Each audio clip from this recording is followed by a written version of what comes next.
Bonsoir à tous et bienvenue sur Télémiroir, le journal de ce vendredi 10 septembre avec cette première information. 4 familles tchétchènes ont investi le parvis de la préfecture hier soir pour y passer la nuit.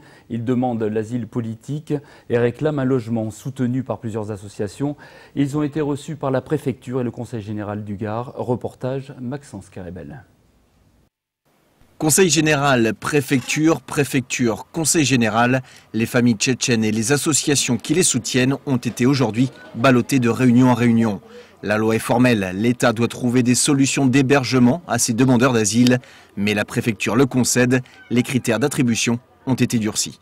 La rareté du crédit nous oblige à revenir à une application plus rigoureuse du texte, qui est que désormais, seuls les demandeurs d'asile qui sont en possession d'une autorisation provisoire de séjour, c'est-à-dire qui ont montré leur souhait de déposer un dossier de demande d'asile auprès de l'OFPRA, seront hébergés. Voilà pour le principe, mais que faire alors de ces Tchétchènes qui ont notamment couché devant la préfecture la nuit dernière en guise de protestation? Finalement, après une énième réunion, l'État s'engage à s'occuper de ces demandeurs d'asile. Le Conseil général, lui, versera une aide financière. Je me réjouis simplement que peut-être aussi la pression, malheureusement, a fait, et ça c'est pas très bon dans notre pays où il faut descendre dans la rue, où il faut que des femmes, des enfants dorment dans la rue pour que chacun prenne ses responsabilités. Donc nous en tout cas on était là dès le premier jour, on a pris nos responsabilités. Je me réjouis que l'État aujourd'hui semble vouloir prendre les siennes.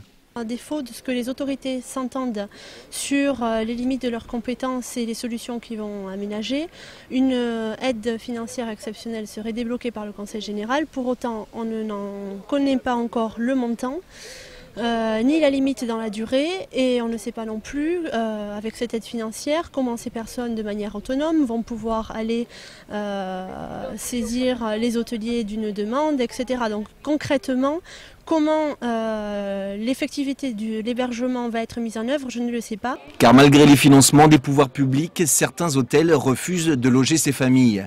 À Nîmes, pourtant, d'ici la fin de l'année, il faudra trouver des solutions d'hébergement pour 130 Tchétchènes demandeurs d'asile. Olivier Lapierre, le maire de Saint-Gilles, porte plainte contre X. Après de longs mois d'absence pour cause de maladie, il aurait découvert qu'un certain nombre d'appels d'offres n'auraient pas été respectés. En son absence, c'est son premier adjoint qui était responsable des dossiers. Le maire de Saint-Gilles jette un nouveau pavé dans la mare. On l'écoute. Il y a des sommes assez importantes en jeu, puisque c'est des travaux de voirie, de réfection de façade, où il y a eu des anomalies que je suis en train que j'ai mis à jour et que j'ai transmis aux autorités pour voir ce qu'ils en pensent, mais je n'accuse personne. Et quand j'ai voulu taper un peu sur la table et remettre les pendules à l'heure, c'est à ce moment-là qu'on m'a traité de tyran.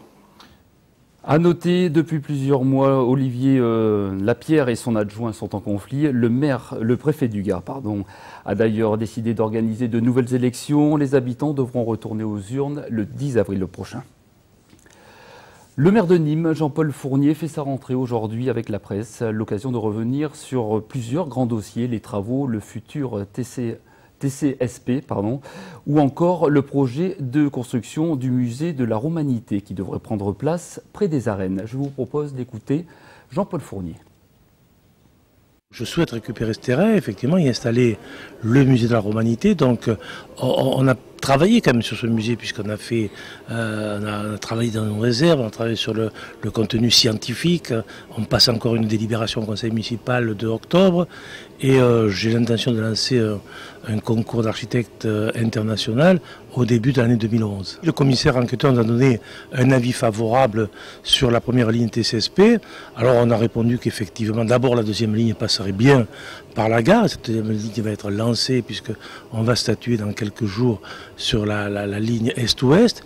Et effectivement, un engagement de notre part, effectivement, de desservir la gare. Il est prévu que tout soit terminé fin 2012, début 2013, notamment le TCSP, l'AEF et puis Jean Jaurès. On va inaugurer un tronçon de 700 mètres le 9 et 10 octobre prochain. Mais effectivement, vous avez raison, on est au cœur des travaux. La feria du riz d'Arles a ouvert ses portes hier soir au programme corrida, course camarguaise et bien sûr 3 jours de fête. Avant de revenir sur la programmation, ambiance de ce début de feria avec Olivier Michel. Si les férias de septembre revêtent un caractère plus intimiste, que dire de la soirée d'ouverture? Hier soir, autour d'un boulevard d'Hélice encore ouvert à la circulation, ils étaient peu à faire la fête, mais des plus motivés.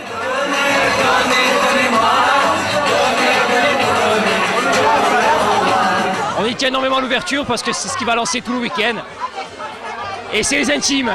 C'est une intimité particulière, le début de feria. Les corridas n'ont pas encore commencé, donc les mecs arrivent tranquillement. Mais en même temps, il n'y a que les Arlésiens, donc c'est un peu comme le dimanche soir, le dernier soir de la feria.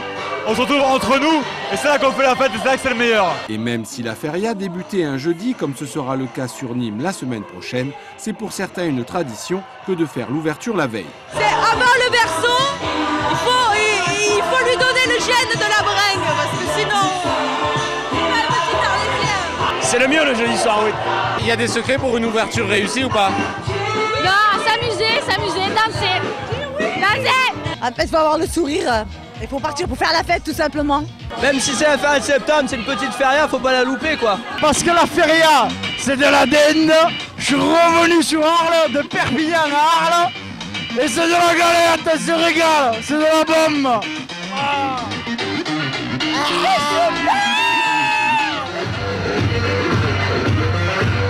Des fêtards qui ce soir se fondront dans la masse avec une petite longueur d'avance.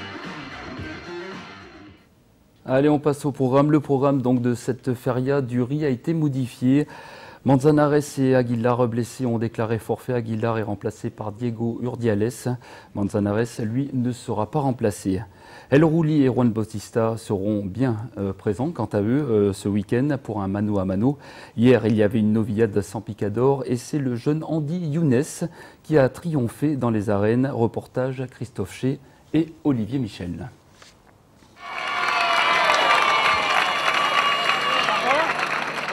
Première sortie en triomphe hier soir dans les arènes d'Arles. Un succès à relativiser car il s'agissait d'une novillade sans picador mais qui n'enlève rien au mérite du jeune Andy Younes.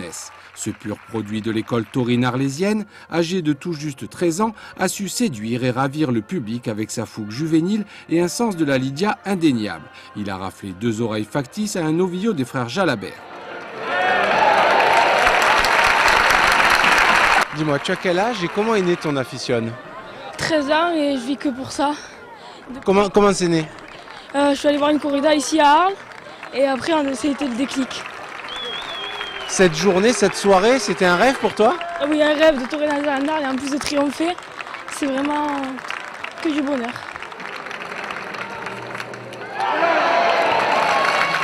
Il y a un peu plus d'un an, on a vu débarquer à l'école taurine et on a senti quand même qu'il y avait quelque chose. Il y a quelque chose. Organisée en nocturne et gratuite, cette novillade aura permis à Clément Tito, Johan Martinez, Fabien Sanchez et Lilian Ferrani d'effectuer leur premier passéo dans les arènes d'Arles. De quoi renforcer plus encore leur envie de devenir torero. L'idée, c'est de présenter les gamins de l'école taurine, les plus jeunes, avec des taureaux en KPA, des taureaux en mise à mort, tout ça. Et c'est bien parce que le public réagit bien. Bon, c'est compliqué pour les gosses de tuer des érales, c'est comme ça. Mais bon, le public réagit bien, c'est bien. Puis c'est une soirée populaire, c'est une soirée gratuite. Demain, nul doute que le jeune Andy suivra d'un regard encore plus averti la prestation d'El Rouli, un autre prodige de la tauromachie. Un mot de sport avec du football. Après 15 jours de trêve, le Nîmes Olympique remet les crampons. Les Crocos jouent Angers, une autre équipe candidate à la montée. On écoute le coach du Nîmes Olympique. Nous avons besoin de victoires, nous avons besoin de points. En même temps, nous avons une revanche à prendre sur cette équipe. Et puis bon, à domicile, pour l'instant, on est assez performant. Donc il y a... Pourquoi pas concrétiser ce que l'on a fait jusqu'à maintenant et surtout le faire. C'est le début du championnat de France de handball avec de grosses cylindrées à jouer pour l'USAM. La semaine prochaine, les hommes de Laurent Pusségur se déplacent à Ivry et demain, pour leur premier match, les Nîmois reçoivent Chambéry. On écoute Laurent Pusségur au micro d'Olivier Michel. Chambé, en espérant faire un exploit parce qu'on les a vus encore dimanche. Être à 2 doigts de gagner Montpellier, donc c'est pas une mince affaire.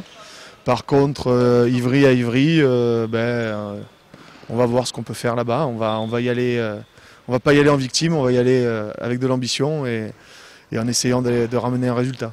Pour moi, l'objectif, c'est le maintien. Après, il faudra voir le président. Et après, par contre, on a de l'ambition aussi. Donc, pour moi, l'ambition, ça serait d'être dans la première moitié de tableau. Mais c'est une grosse ambition. Match à suivre au Parnasse samedi à 19h. Autre rendez-vous sportif avec du hand féminin. Après leur défaite contre Metz de 2 petits buts, les filles de Nîmes reçoivent Mios. Cette fois à domicile, un match à suivre dimanche à 15h également au Parnasse. Et on termine ce journal sur l'eau. La Grande Motte accueille ce week-end les meilleurs navigateurs du moment. Loïc Perron des Joyaux Camas. Ils seront tous là pour tenter de remporter la 21e édition du trophée Clairefontaine. Reportage Olivier Brachard. 20 à 25 nœuds de trame, des conditions d'entraînement idéales pour tester les 8 catamarans spécialement conçus pour ce trophée Clairefontaine. Chaque bateau mesure 7,65 m, la voilure maximale est de 110 m². Les 8 skippers sont tous dans le même bain. À la barre de ces catamarans, des habitués du trophée comme Loïc Perron, 7 fois vainqueur, Franck Camas ou Michel Dejoyaux qui l'a remporté 4 fois. Mais il y a aussi des petits nouveaux comme Armel Lecléache, récent vainqueur de la solitaire du Figaro. Comment ? Vous jouez à l'OM. Je joue à l'OM, moi. Presque. Vous êtes le plus abordable, c'est pour ça. Très abordables ces champions qui seront aidés pour l'occasion par 2 coéquipiers. On m'a dit que c'était vous qui aviez gagné. Ah, je sais pas. Ça va être difficile quand même parce que c'est ma première participation au trophée Clairefontaine en tant que skipper. On m'a dit que c'est vous qui aviez gagné, Michel. Ah bah c'est sympa, on va faire le classement tout de suite alors, si c'est comme ça. Tout le monde me dit que c'est vous qui avez gagné. Ah bon ? Vous êtes sûr de ça ? Bon, bah alors ils sont tous gentils, c'est bien, bah, qu'ils continuent comme ça à le penser jusqu'à dimanche soir et qu'ils fassent en sorte que ça soit le cas sur l'eau, ça sera parfait. Tous favoris sur un plan d'eau magnifique avec ce vent d'ouest. 9 manches sont au programme, les 8 champions auront surtout des runs d'une dizaine de minutes pour faire la différence, et cela à une centaine de mètres seulement des tribunes. On nous reproche assez souvent dans la course au large de partir loin en mer et de ne pas être visible. Donc là, c'est nous qui venons près des spectateurs. Regardez, déjà on navigue pas, ils sont déjà là. Mais ça, vous n'êtes pas très nombreux quand même, hein. Vous pourriez faire des efforts. Mais bon, il y a tout le week-end, doucement, il faut monter en régime. 10 points pour le vainqueur de chaque manche, 8 points pour le second, 6 pour le troisième et ainsi de suite. Dimanche en fin d'après-midi, on arrêtera les comptes et on lèvera le voile sur le 21e vainqueur de ce trophée. Bonne soirée, c'est la fin de cette édition. Restez sur Télémiroir.